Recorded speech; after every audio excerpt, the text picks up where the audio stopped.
Welcome to this video.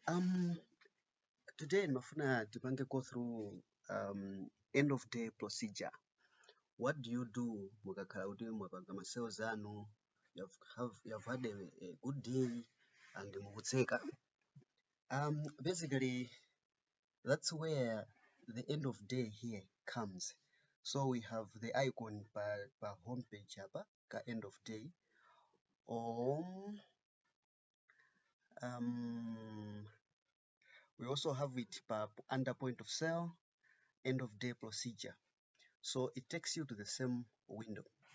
And there are some people who amaendera shift. You have some dedicated personnel amene amagulisa amakhala counter selling the items. Wina akachoka pamabwera wina. So kwa shift chanchani, so this is the procedure that you will be doing if you do balance. Kuti amene akuchoka akubalance ndalama zake zimene wagulisa, and the next one joins the shift as a balance ndalama zake zimene wagulisa. So pamakhala that kind of this feature allows you to do that balancing as well. Now when you click on end of day, you see there's a window, this one, this small window. So it says run end of day report, and we have here you can check this one down here. We can say 3 main checkboxes. So you can check this one, run back up your company data. Now it means the time when you are doing the backing up, apart from the scheduled 8:30 p.m. It can be backing up your data mukamapanga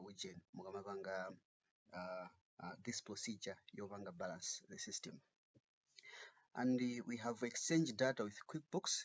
For us, in the financial software, QuickBooks, then this option will be there. But for us, the option will be just faded. You cannot be able to activate this one. But for me, I have the financial system here. Now, that is why it's here. Now,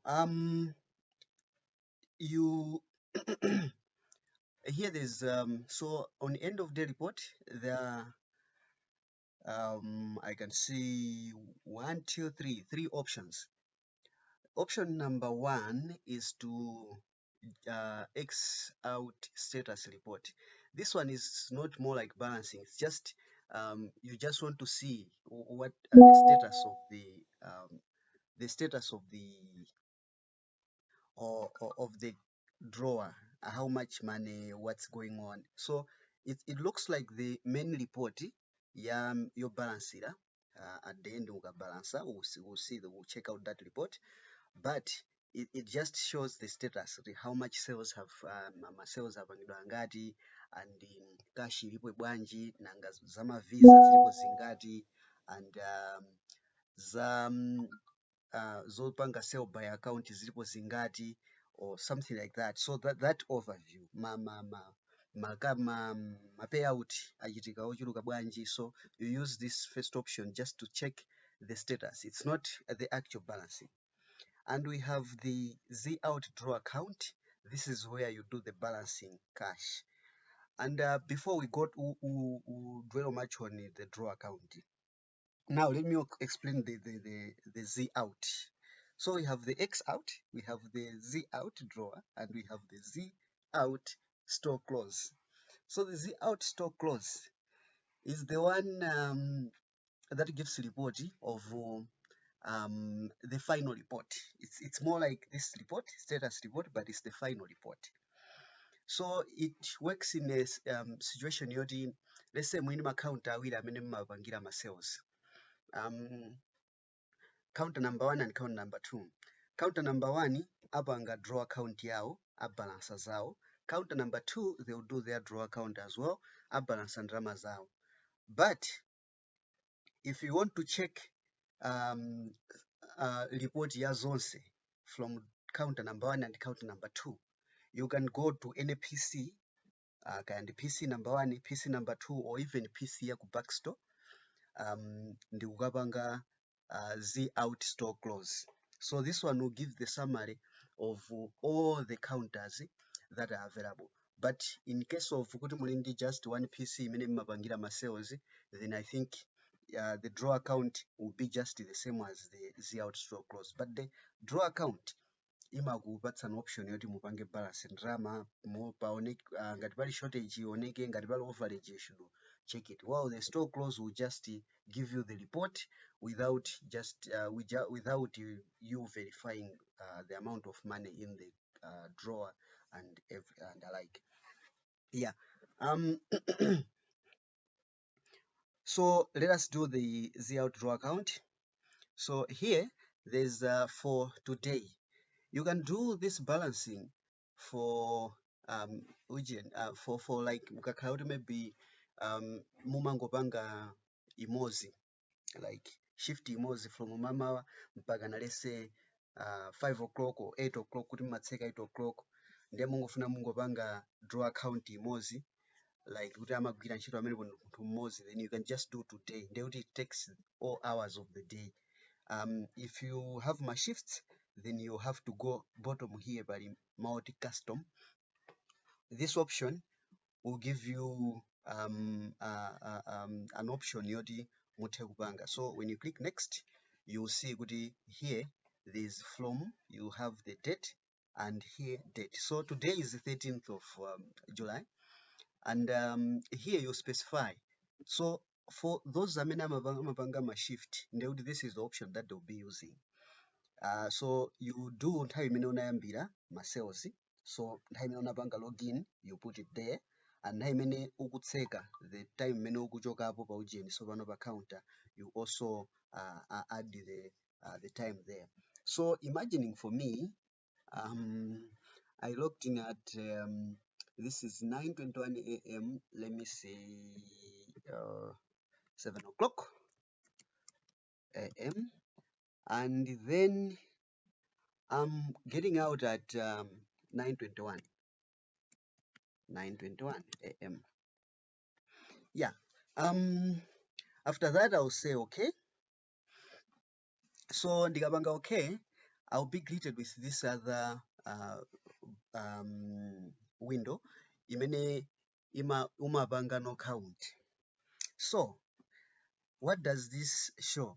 Ichi chimaonesa one ndrama imene apa payamba palembedwa kuti dollars begin, then pali paid out, then pali count, then pali leave, then pali deposit, then pali nani currency.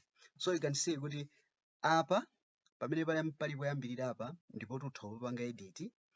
Apa pa count you can also edit, apa paid out you can't edit, apa pa leave you can also edit, but pa deposit you can't edit, and pa nani currency you can't edit. So let me get this. Pa begin pamakhala ndrama imene ukati, this is the first shift, assuming that there was no any other shift. This is just a sample file.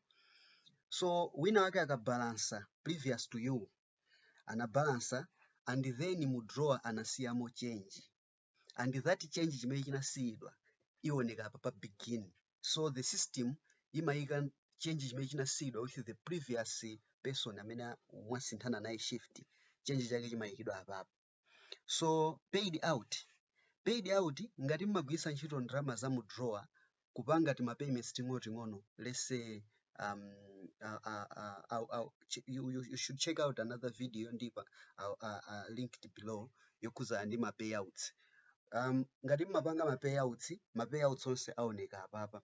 So ma payouts are those mukugulitsa and then something yofunika, let's say mufuna kugula ma units amagesi ka ma units oyimbira phone, and then mwachotsa let's say 1000 away from the drawer, and then there is a feature yomwe mangopanga click kuti create a payout, and then you add those details kuti payout imachotsera from the cash drawer. So ndrama tonse timene tachoka through ma payouts timakhala apapa, timaoneka apa. You don't have to put it here, zimabwera zokha. And count. So here is where you count all the money that is in the drawer. That is ndrama zimene unazipeza mene umabwera shift zimene za change plus ndrama zimene wagulisa. So you count everything nkuzika apo ndio tikupatulapo macheke, tikupatulapo ndrama za visa, because that is not cash. Zimene zozo zikupanga fall under nani currency. So ma check payments, ma visa, mpamba, Airtel Money zonse zimapanga fall under apa, zimapangidwa somewhere apa, or even ndalama zimene mukuyembekezera, like wina customer wina wagula pa ngongole like a medical cover, always amakhala kuti wagula pa ngongole kuti you receive the payment at the end of the month. So amenewo ndalama zawo zimaoneka apa, it appears here. So this 19,800 ni ndalama imene ili ya nani currency. So we are talking of ya medical cover and we are talking of ya ujeni, ya ma visa payments. So in this case, it means ngati medical cover mnapanga collect ma shortfall, that shortfall simapangidwa include apa, it's included as cash. So you have to count it together with the cash that is shown here. So ndekuti you count all the cash, and after counting everything muyika the amount, and then out of the cash imene mupanga count mukufuna musiye change for the next one amene akubwera next shift kuti ayigwise ntchito ngati change. So mukupanga count ma 20 kwacha, ma 50 kwacha, ma 100 kwacha, and all those smaller amounts zoti mmazisiya for change, kaya mumasiyaso zikulu for change kuti mwina akasinthisa or something. So you type the amount that you are leaving in the drawer here. So mukapanga type here, the system imachotsera the amount that you have counted minus the amount that you are saying leave, ndikupereka result here imene ndipeda kuti deposit. Ndalama zimene zikuoneka apa under deposit muzipange verify kuti ndizokha zikulu zomwe mwazisunga, kuti actually those money you want to go mukazipange deposit. Kaya ngati mmasunga ku backstore ndiye kuti muzipanga wrap ndikupita kazisunga ku backstore. And I would recommend pa nthawi imene mukupanga wrap kaya ndi ma rubber band and alike zikhale with that report, or you can use the report kupanga wrap and then kuyika rubber band ndikukasiya ndalama kuseri. Zionesa kuti this money is coming from this type of balancing. Now after that mwayika mwawerenga ndalama zonse mwalemba apopo, let's say 12,000. As for me, I'm just assuming beginning I had nothing in my drawer. This is just a sample file, remember, and then you say okay. When you say okay, ababa for amene tikungoyamba kumene kupanga balance like this sample file, ikupatsa an option yoti musankhe whether letter size report or the 40 column report. So ngati muli ndi printer ya A4 like A4 size paper, ndekuti this one can be the option, but for most of us it is my printer ang'ono, so we can use this option. And I recommend it's better to use those reports on, it's better to print those reports on A4. Once ukangochula like that, you can make this default template when printing this document on this workstation, and then select. Next time it will not ask you again. Now my procedures amene napangaja akupangika sopano. Before it shows me the report, ikupanga update this information with the financial software. I'm going cancel because it has some other issues. Now here is the report, the count.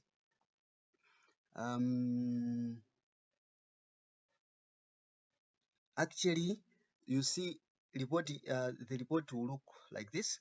So you have the net sales activity. It's easy to understand. You can go through it.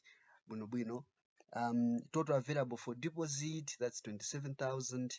And my sales in this case is just atatu. But I want to make my highlights down here. Money that has been paid in 12,000. So money minimum pamaonetsa ndalama zonse zimene zaperekedwa. It's more like munthu wagula ujeni chinthu cha 3,000 koma wapereka 5,000. The system will record 5,000 here, not 3,000. But paid out, system ijaipanga record here, paid out as change 2,000. Kuti ni ndalama imene apangidwa yani pay out. Begin, begin because ni mayamba kumene ujeni panalibepo ndalama ya change. So change chomwe munthu anayambira chioneka apapa kuti in this balancing munthu yanayamba ndi change chokwana mwakuti. So you can see kuti pa beginning pa ndi pa end ndi pa beginning pa pazikhala ngati pamene pazipanga link one report to another report.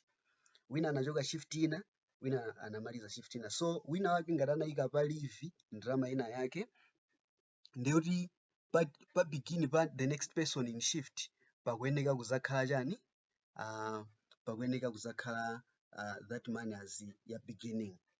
So we anasiya leave mene amapanga leave this amount, winayo pa beginning pake pakuyeneka kukhala that exact amount kuti amapitiriza the shift. So the system balance ikuonetsa 0, and ikakhala kuti pali overage or ujeni overage or shortage, the system also shows. If you have any issues going through this process, then you can be you can be contacting me. There's no problem. We can go through it together. And here deposit, so this is the amount imene yapangidwa rapu kuti it's ready for depositing. Kuti kaya mapanga deposit same day or next day, ndiye kuti mwaisunga kuti imene mufuna mukatani mukapange deposit. Ma credit cards amene agwiritsidwa ntchito, like ma payments amene abwera through Visa. So these are the payments, 15,000, or it's just breakdown. And account, so this is the money mene simunalandire but muzalandira later on, ndimene let's say a medical cover and the like. So there is 4,800. And here it's just a breakdown of ma card payments amene achitika. So we have 5,000 ya Visa, it's 15,000 actually, yamkhala kuti one sakuoneka. So the total is 15,000, and just one card has been one sale ndimene agwiritsa ntchito card. If there were 2, 3, the total card here should be 2 or 3. So we have account listing. So my accounts, so these are the customers amene agula through my accounts, so they will be listed here, and then total will be shown here. Yeah, so after that you can print this report using this option here, print, and then if you have a printer, you just go ahead and print. As for me, I don't have a printer, so that will be that. And for us amene tili ndi ujeni, we would like maybe some time to check kuti ma balancing akuyenda bwanji. There is an option here, reports, I think cash drawer, and I think the status report equals also here, just to check the status of the drawer at the moment. But you can see also my payout list, whatever here. I'll go through the reports in some other video, but draw, yes, I was talking about this one, draw account history. This one will show my draw account also amene achitika in a particular period of time. You can view them or you can reprint them. If there were shortages or overages, they'll be shown here in and negative in a positive to show what is an overage or shortage. And here is the date, and here it will show cashier amene amapanga ujeni, or the one amene anapanga login kupanga that draw account, and then that will be the total. So if you double click it or just select it from here and then preview, you will also be able to see it without even printing it. Yeah, so that's it. Ma procedures ake ndi amenewo tikamapanga end of day. Thank you so much, and don't forget ngati ukuchoka shift yako ndetu ukapanga balance like that, ndiye kuti next thing ikhala kupanga chani, log out. So since this one ilibe ma users, but you should see your name around this place, kuti that's you who has logged in. Ndiye kuti ukapanga click on the drop down region menu, you'll be able to click log out.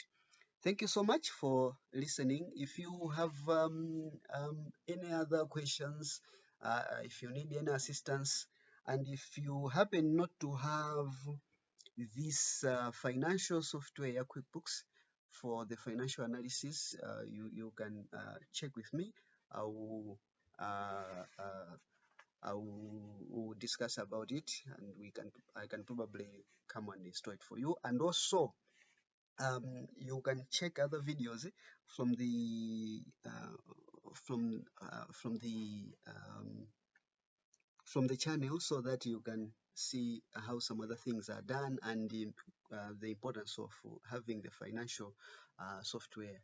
Thank you so much. Have a good day.